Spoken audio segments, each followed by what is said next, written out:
하나님 말씀 보겠습니다. 하나님 말씀은 사도행전 28장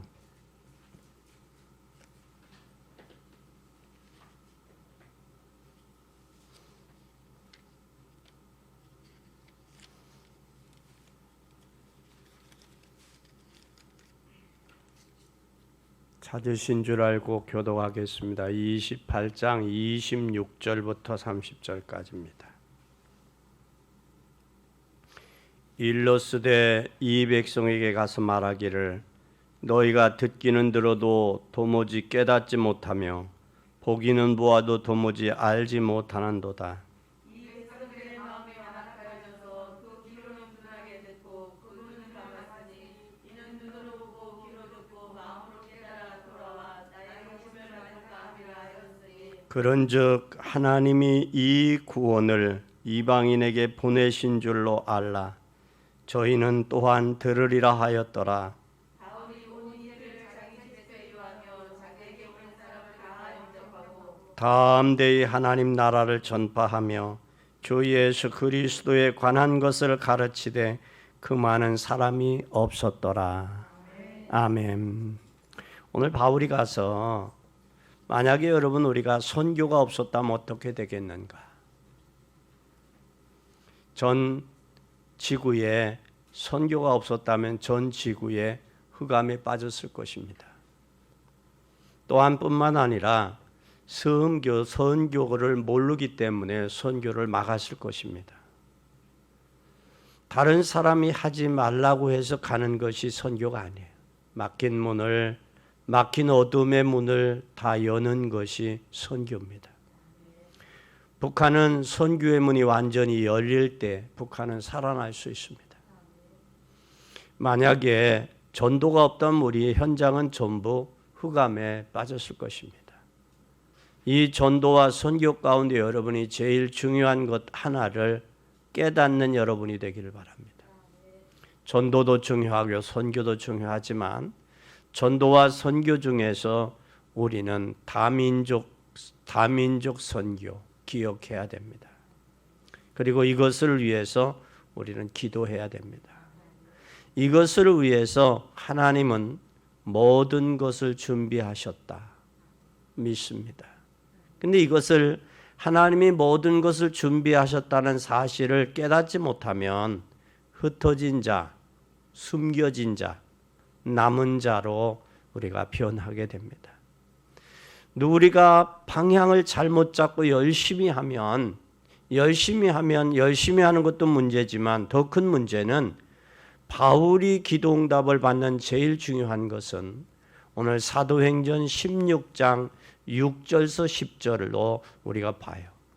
16장 6절서 10절에 보면 성령이 아시아에서 말씀 전하지 못하게 하시거늘 브르기아와 갈라디아 땅으로 다녀가 무시아 앞에 이르러 비두니아에 가고자 애쓰되 예수의 영이 허락지 아니하신지라. 하나님은 전도와 선교를 기뻐하시는데 전도와 선교를 하는데 하나님이 막았어요. 왜 막았을까? 하나님께서는 마게도냐로 문을 여시기 위해서 막으셨다라는 사실입니다. 그러면 하나님이 우리가 문이다 전도와 선교를 하는데 문이 막혔어요. 그때 우리는 뭘 해야 되느냐? 조용히 기도 속으로 들어가야 돼요. 하나님 왜 막았을까? 그러면 기도 속에서 이때 하나님은 바울에게 조용히 하나님의 음성을 들려줍니다. 마게도냐 사람이 나를 도우라, 우리를 와서 도우라라고 손짓을 합니다. 여기에서 우리는 시대적인 역사가 일어났어요. 아시아 쪽에 복음이 먼저 증거되어졌다면 하나님의 엄청난 역사가 아시아계에 먼저 나왔겠죠. 그래서 아시아계가 아닌 아시아를 막고 마게도냐 쪽으로 예루살렘 저쪽 마게도냐 쪽으로 유럽 쪽으로 복음의 문들이 열려서 유럽이 복음의 역사에 한 세대를 일으켰어요. 그럼 우리는 이런 문들을 보면서 이 축복을 알면 아무도 막을 수 없는 말씀의 역사가 일어난다라는 사실이에요. 그래서 우리는 전도와 선교, 다문화 선교를 기억하면서 아무도 막을 수 없는 복음이라는 제목으로 은혜를 나누고자 합니다. 첫째 보면 하나님의 나라를 이루는 대열에 서면 아무도 막을 자가 없어요. 대열에 쓴다. 지금도 하나님은 계속하고 있어요. 창세기 3장 5절에 보면 사단은 지금도 뭐하고 있느냐? 내가 그것을 먹는 날에는 내 눈이 밝아져 하나님과 같이 되어 선악을 분별할 줄 아심이라. 먹는 날에는 하나님과 같이 된다. 근데 여기에 아담과 하와가 하나님과 같이 되어졌어요. 이건 사단의 유혹입니다. 사단이 내가 이것을 먹는 날에는 하나님과 같이 된다라는. 이건 어떻게 보면 엄청난 큰 파장이죠. 큰 사기입니다. 어디 피조물이 하나님과 같이 될 수 있어요? 피조물이 조물주와 같이 될 수 없다는 사실을 우리는 아는데 사단은 누구에게? 아담에게, 하와에게 내가 이것을 먹는 날에는. 그래서 이미 먹는 날에 이미 뭐가 빼앗겼어요? 행동이 간 게 아니라 마음이 빼앗기고 나서 보니까 보암직, 먹음직, 탐스럽고 지혜스러운 만큼 한지라 자기가 먹고 자기의 사랑하는 남편에게도 줬어요. 그러고 하고 나서 그들이 뭐가 하나님과 같이 되어졌어요? 육신의 눈이 밝아지고 영의 눈은 어두워서 자기들의 모습을 보니까 추한 모습을, 벌거벗은 모습, 수치가 보이는 거예요. 그래서 그들의 한 행위가 뭐냐? 무화과 나무 잎으로 자기의 수치를 가린 거예요. 여러분, 무화과 나무 잎으로 수치가 가려지느냐고요. 그래서 요즘에 그런 말을 뭘로 하느냐? 손바닥으로 뭘 가린다? 하늘을 가린다. 가릴 수 없어요. 하나님 떠난 인생에게는 지금도 사단은 계속되고 있어요. 이걸 내가 먹는 날에는 하나님과 같이 된다. 뿐만 아니라 창세기 6장 4절서 5절에 보면 하나님 떠난 인간은 네피림 시대가 됐어요. 그래서 하나님 나라를 이루는 대열에서 아무도 서는데 서면 막을 자가 없는데 이 육신이 하나님 떠나서 네피림 시대가 됐고 그 네피림 시대가 됐을 뿐만 아니라 창세기 11장 1절에서 8절에 보면 엄청난 재앙이 몰고 왔습니다. 그것이 오늘날 바벨탑을 막는 하나님의 나라. 우리가 하나님 앞에 중심을 할 때 중심으로 하면 반드시 응답받을 수밖에 없어요. 그래서 마태복음에 예수님은 마음이 청결한 자는 하나님을 볼 것이요 그랬어요. 마음이 화평케 하는 자는 하나님의 자녀라 일컬음을 받는다 그랬어요. 그래서 이것이 해결이 안 되니까 뭐가 돼버렸어요? 창세기 13장에 무당에 빠져버렸고 마태 사도행전 13장에 무당에 빠지고 16장에 점술에 빠지고 19장에 우상에서 판을 치는 세상이 됐어요. 그래서 드디어 인간은 사단의 노예로 잡혀서 섬기게 되고 그래서 가지고 온 것이 종교입니다. 종교가 판을 칠 뿐만 아니라 그때 온 것 정신 문제와 육신 문제 그리고 지옥의 배경 속에서 후대의 문제가 3, 4대까지 오게 돼 있다는 사실을 우리는 기억해야 됩니다. 그뿐만 아니라 하나님은 이 지금도 계속되는 창세기 3장의 이 문제가 지금 이 현장에서 하나님 나라를 이루어야 돼요. 요셉은 노예로 갔지만 그 노예 속에서 하나님의 역사를 이루었습니다. 위기를 당한 것 같지만 감옥에서도 하나님이 함께 하심으로 떡 빚는 장관, 술 빚는 장관의 만남으로 올라가시고 그 만남을 통해서 하나님의 역사를 이루었다라는 사실을 우리는 기억해야 됩니다. 그러면 우리는 여러분은 사람을 통해서 하나님의 나라를 누리어야 된다. 오늘 바울이 로마에 가서 2년 동안 셋집에 있어서 예수가 그리스도라는 사실, 주 예수 그리스도에 관한 것을 전파했다. 또 담대히 하나님의 나라를 전파하며 그랬어요. 우리는 이 세상에 사는 동안에 하나님의 나라를 전파하는 복된 여러분이 되시기를 예수님의 이름으로 간절히 축원합니다. 그러려면 내가 하나님의 나라를 누려야 된다. 하나님의 나라를 누리고 하나님의 나라를 증거하는 복된 여러분이 되기를 바랍니다. 두 번째는 그러면 우리는 복음을 회복하는 대열에 있으면 아무도 막을 자가 없어요.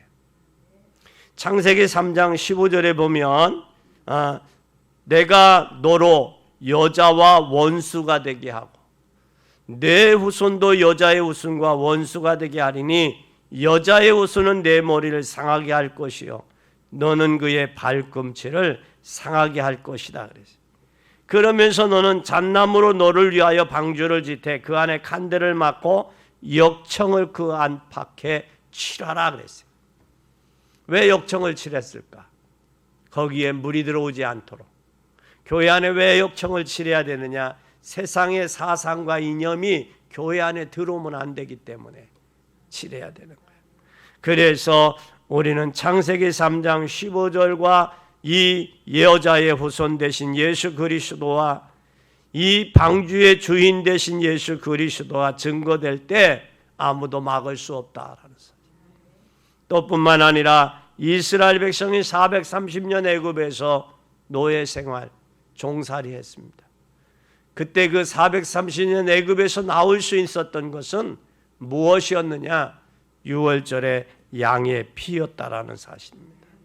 가서 내가 하나님 여호와께서 우리에게 임하셨은즉 그 바로에게 가서 뭐라고 하느냐? 히브리 사람의 하나님 여호와께서 우리에게 임하셨은즉 다른 하나님이 아니라 히브리 사람의 하나님이 우리에게 임했는데 그 하나님이 뭐라고 하느냐? 여호와께 제사를 드리려 하오니 사흘길쯤 광야로 가기를 허락해라. 네. 그러면 이스라엘 백성은 430년 동안 하나님 앞에 뭘 잃어버렸느냐? 종살이 노예 생활, 속국 생활하면서 뭘 잃었느냐? 여기에 제사, 예배를 잃어버렸다라는 거예요. 오늘 우리는 여러분 예배가 회복이 돼야 됩니다. 예배가 회복되는 6월절에 예배가 회복되는 그곳의 선자는 아무도 막을 수가 없어요. 이스라엘 백성이 광야로 예배드리러 나가는 그들 막을 수 있었어요? 못 막았지. 하나님이 재앙을 내리셨고 만나와 메추라기를 먹이셨고 그들이 반석에서 치면 물이 나게 하셨고 구름기둥과 불기둥으로 인도하셨잖아요. 뭘 알기 때문에 6월절의 예배의 양의 피의 비밀을 알고 가는 사람은 막을 자가 없다라는 사실. 또 뿐만 아니라 이사야 7장 14절에 그러므로 주께서 친히 징조를 너에게 주실 것이라 보라 처녀가 잉태의 아들을 낳을 것이요 그 이름을 임마누엘이라. 임마누엘의 비밀을 아는 사람 놀라운 역사가 일어날 수밖에 없습니다. 임마누엘이 뭐냐? 마태복음 1장 18절에서 자기 백성을 저희 죄에서 구원하시고 우리와 함께하기 위해서 오신 그 이름 보라 처녀가 잉태의 아들 낳을 것이 그 이름을 임마누엘이라 하리라 하셨은즉 번역하면 하나님이 우리와 함께 계심이라. 다시 말하면 죄와 저주와 사단에게 잡혀있는 인생의 문제를 해결하기 위해서 처녀의 몸을 빌려서 이 땅에 오셨는데 그분이 임마누엘이라는 사실, 함께하기 위해서 오셨다라는 사실. 이 함께하실 뿐만 아니라 마태복음 16장 16절에 시몬 베드로가 대답하되 주는 그리스도시요 살아계신 하나님의 아들입니다. 여기에 주는 왜 예수님이 핍박을 받았느냐? 당시에 로마의 주는 큐리우스 황제란 말이에요. 큐리우스 황제인데 황제를 대신 예수님이 주님이라고 그러니까 주인이라고 그러니까 저들의 로마인들이 보기에는 걸리는 거예요. 그게. 그래서 유대인들을 시켜서 예수님을 십자가에 못 박은 거예요. 못 박으면 끝날 줄 알았는데 그분이 부활하셨어요. 그래서 그 예수님을 십자가에 못 박히고 지켜보던 그들로 하여금 과연 하나님의 아들이었도다, 저분이 그리스도였구나 라고 고백을 하는 그 장면을 우리는 예수님의 십자가에 못 박는 마태복음 26장의 그 장면 속에서 우리는 확인할 수 있어요. 또 뿐만 아니라 사도행전 1장, 로마서 1장 17절에 보면 오직 복음에는 하나님의 의가 나타나서 믿음으로 믿음에 이르게 하나니 기록된 바 오직 의인은 믿음으로 말미암아 살리라 함과 같다. 어떤 사람이냐? 복음의 회복의 대열에 서서 믿음으로 사는 사람. 그 사람은 막을 수 없다. 막을 수 없다. 세 번째, 우리는 전도자의 대열에 선 자는 막을 수가 없어요. 어디에 쓴 사람? 전도자의 대열에 섰다. 전도자의 대열에 쓴 사람이 어떤 사람이냐?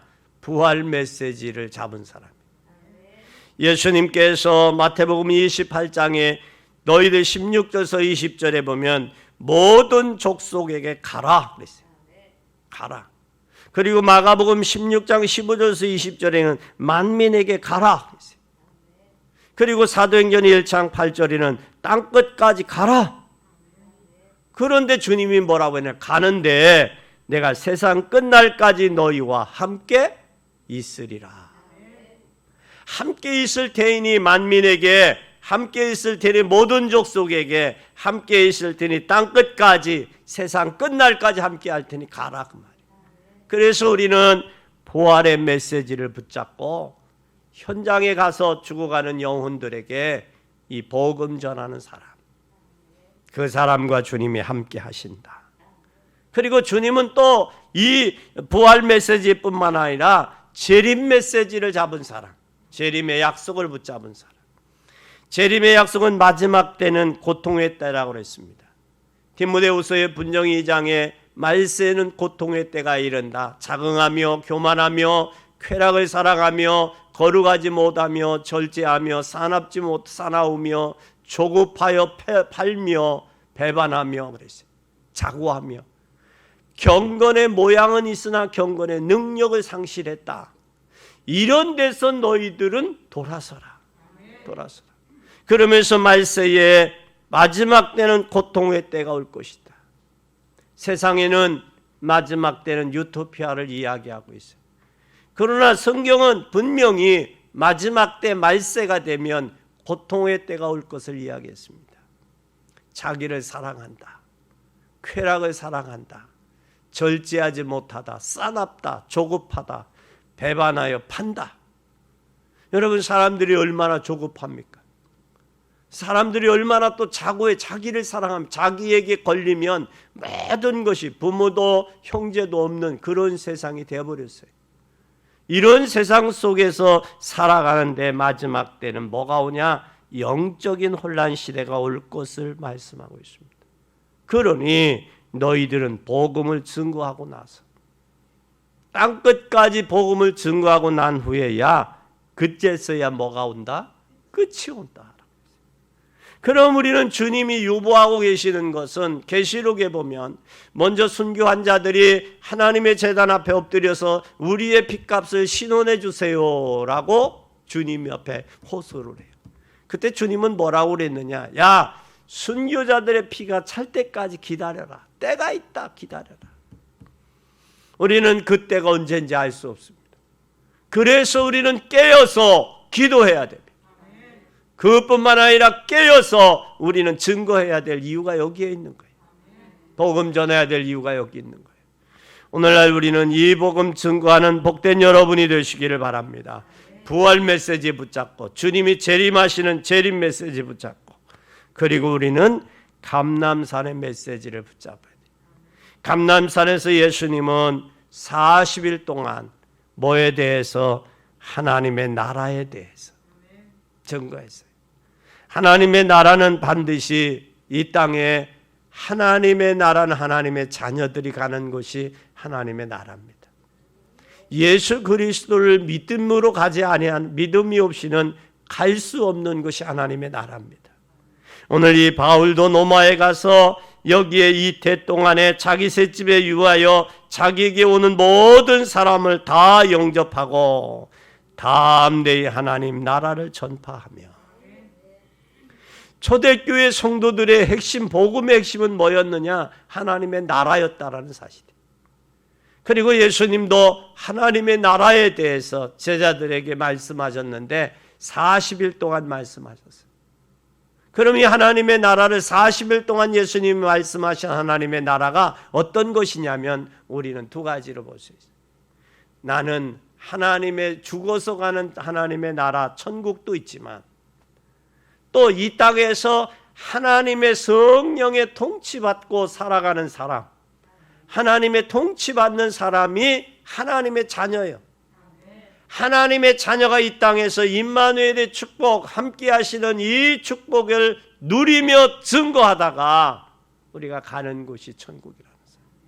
그게 하나님입니다. 그래서 하나님의 나라는 죽어가는 곳만이 아니라 이 땅에서 임마누엘의 축복을 누리고 하나님의 성령이 함께 하심을 통하여 주는 그 축복을 누리고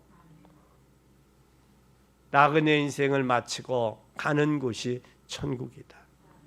근데 하나님의 통치를 받으려면 하나님의 통치 받을 때 어떤 일이 일어나느냐? 요한복음 14장에 보면 내가 주는 평안은 세상에서 주는 평안과 다르다 그랬어요. 그러면 하나님의 통치받는 저와 여러분의 마음속에는 이미 하나님의 나라가 이루어졌는데 그것이 바로 뭐냐? 평안이라는 사실이에요. 세상 사람들의 평안은 소유하고 간직하면서 오는 것이지만 그것은 잠시요, 영원하지 않습니다. 그러나 하나님이 주시는 영원한 평안은 성령이 주시는 거예요. 흑암이 물러갑니다. 불신앙과 염려가 꺾어 사라집니다. 하나님의 성령이 함께 할 때 우리의 마음에 평안함을 주고 기쁨을 준다는 사실. 그리고 임마누엘을 누리다가 가는 곳이 하나님의 나라. 그래서 하나님 나라 속에 있으면 절대 망할 수가 없습니다. 그뿐만 아니라 마가다락방에서 이 메시지를 주셨어요. 이 메시지를 붙잡은 사람은 무너지지 않습니다. 오직 성령이 너에게 임하면 사도행전 1장 1절의 그리스도, 우리의 죄와 저주와 사단의 세력을 꺾으신 분, 하나님 떠난 인생에게 하나님 만나는 길 되신 분, 우리 죄와 저주의 문제 해결하신 분, 사단의 세력을 꺾고 부활하신 그분, 그분이 그리스도예요. 그분이 역사하는 그 나라, 그분의 통치와 그분이 역사하시고 지배하는 나라가 하나님의 나라. 그런데 이 땅에서는 우리가 뭐냐? 성령 충만해야 된다. 성령 충만할 때 이 마가다락방의 역사가 이루어진다라는 사실. 그리고 안디옥의 언약을 붙잡아야 됩니다. 이 안디옥의 언약은 뭐냐? 안디옥 교회에서 하나님 했던 역사입니다. 여러분이 이 언약을 붙잡고 정말 응답 오는 체험을 누리게 되시기를 예수님의 이름으로 축원합니다. 그러면 오늘 이 언약을 붙잡고 이 응답을 누리며 체험하면 이제는 뭐가 되어지느냐? 결론으로 우리는 다민족 복음화의 대열에 선다면 하나님 말세 시대에 반드시 응답을 주신다. 말세 시대에. 그러면 우리는 다민족 선교를 어떻게 해야 되겠느냐? 이제는 다민족 선교를 실제화해야 되겠다. 실제화시키면 예를 들면 우리 교회 다민족이 왔다 예를 들어서 그러면 이 사람을 위해서 우리가 하나님의 초소를 만들어서 이들을 어떻게 실제적으로 그들에게 하나님의 복음의 역사를 해야 돼요. 그런데 예를 들어서 다민족이 왔다. 저들이 방황하잖아요. 문화가 다르고 또 배경이 다르고 세상이 다르니까 사는 풍토가 다르니까 방황할 수밖에 없어요. 저들을 방황하지 아니하고 복음으로 정확하게 확립시켜서 저들이 복음을 누리고 복음으로 훈련되어서 다시 자기의 고향, 자기의 동족에게 복음을 전하게 하는 그것이 우리의 다민족 선교를 실제화시켜야 됩니다. 그럼 다민족 선교를 실제화시킬 뿐만 아니라 이제는 다민족 선교를 전문화시켜야 돼요. 어떻게 전문화시킬 수 있느냐? 어느 정도 해야 되느냐? 다민족 지도자가 나와야 돼. 그리고 다민족의 지도자가 나오며 다민족의 중직자가 나와야 돼. 이러면 이제는 다민족 문화를 우리가 살리는 거예요. 또 그뿐만 아니라 이제는 다민족을 뭘 해야 되느냐? 선교를 독립화시켜야 돼요. 자기들의 마음대로가 아니라 하나님의 은혜 받을 수 있도록, 은혜 받고 자기의 동족에게 이 복음을 증거할 수 있도록. 이것이 다민족이 아니고 한민족이. 그래서 전 세계는 하나였어요. 하나님의 자녀들이었습니다. 이 하나님의 자녀들이 문화가 다르고 언어가 다르고 생활이 다르니까 이게 다민족이 됐는데 이제 다민족이 아니라 한민족. 그래서 우리는 이제는 이 복음을 전 세계에 우리가 가든지 아니면 우리가 보내든지, 선교 두 가지 선교하네요. 그렇죠? 가든지 보내든지. 그러면 가든지 보내든지 해야 되는데 우리는 이제는 이 사식을 한민족으로 이루어서 우리가 결론을 내야 돼요. 어떻게 내야 되느냐? 아무도 막을 수 없다, 이 복음을. 그럼 이 복음이 어디까지? 땅끝까지. 그것이 결국은 다민족이 아닌 한민족이다. 이 사실을 깨닫고 이 복음 증거하는 일에 여러분의 응답을 받고 이 복음을 증거하는 증인의 삶이 되기를 예수 그리스도의 이름으로 간절히 축원합니다.